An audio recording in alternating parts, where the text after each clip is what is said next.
Hello guys, welcome back para sa part 2 ng ating solving quadratic inequality. So example number 2 lang to, no? Okay, so let's start. Solve the quadratic inequality x squared plus 8x plus 12 is greater than 0. Again, yung first step natin is ipa-factor muna natin siya. Okay? So hanapin natin yung factors ng 12 kung saan yung sum niya is 8. So lista muna natin dito.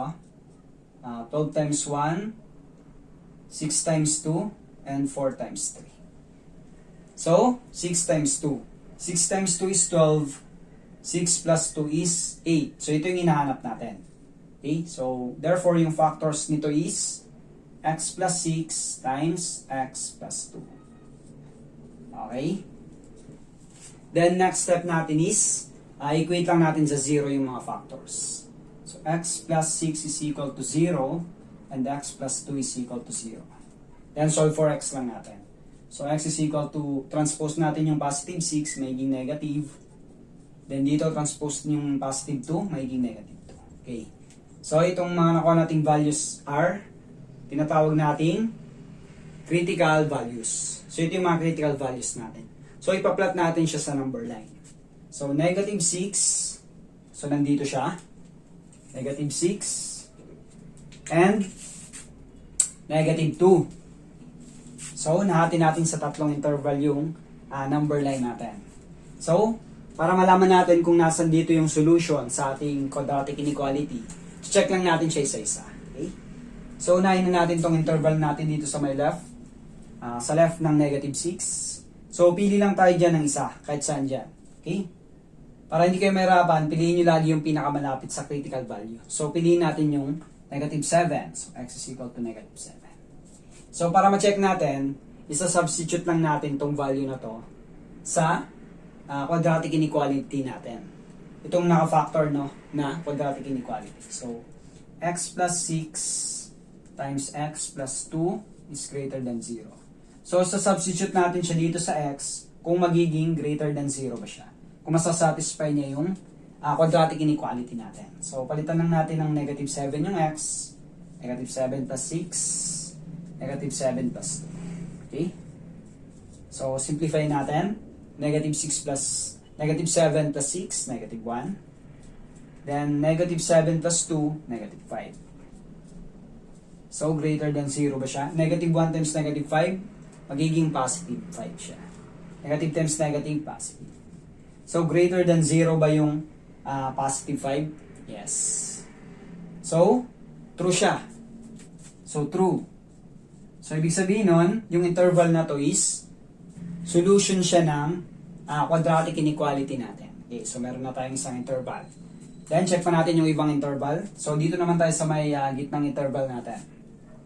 So, again, pili lang tayo ng number between negative 6 and negative 2. So, kahit saan dyan.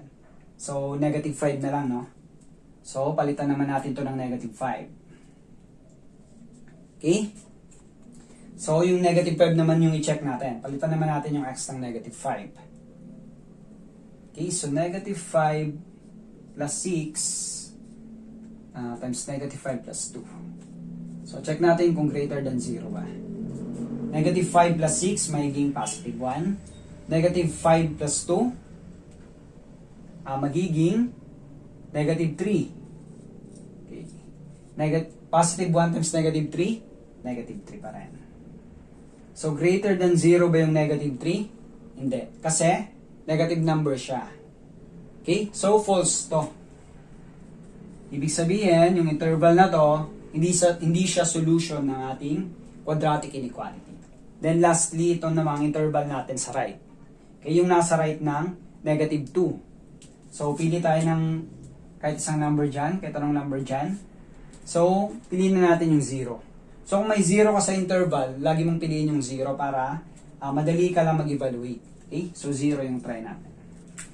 So, erase ulit natin to. Palitan naman natin ng 0 yung x. So, 0 plus 6 times 0 plus 2. Okay. So, 0 plus 6, 6 lang yan. 0 plus 2, 2 lang. 6 times 2, that is 12. So, greater than 0 ba yung 12? Yes. So, true siya. So, So therefore, yung interval na to is solution ng ating quadratic inequality. So, itong dalawang interval na to yung solution ng ating quadratic inequality. Now, paano natin siya isusulat in set notation? So, ganito lang. So, dito muna tayo sa my left, no?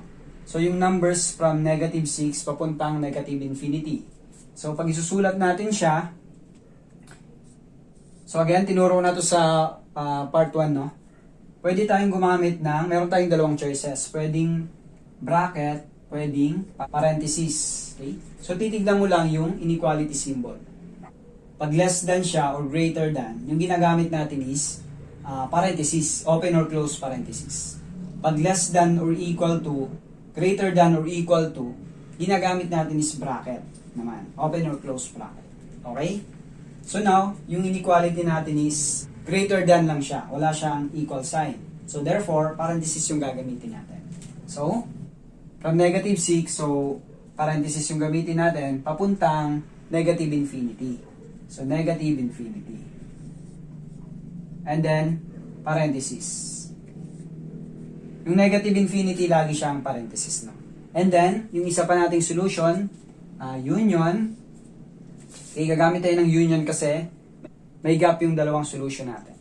So, dito naman sa may right natin, from negative 2, papuntang positive infinity. So again, gagamit tayo ng parenthesis.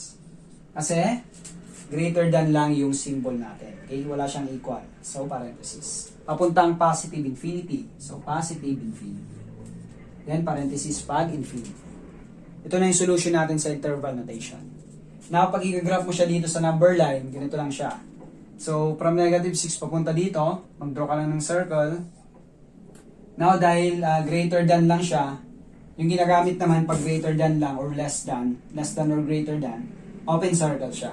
Pag less than or equal to or greater than or equal to, solid circle yung ginagamit natin. Okay? So, dito greater than siya. So, open circle na. Ibig sabihin, hindi kasali yung negative 6 sa solution natin. So, draw lang tayo ng arrow papunta dito kasi papuntang negative infinity. Then, dito naman sa may right, again, open circle lang. Then, papunta naman dito yung arrow. Okay? Ganun lang sa number 9. Okay. Comment below guys kung nakatulong yung video ito. Thank you for watching and don't forget to like this video.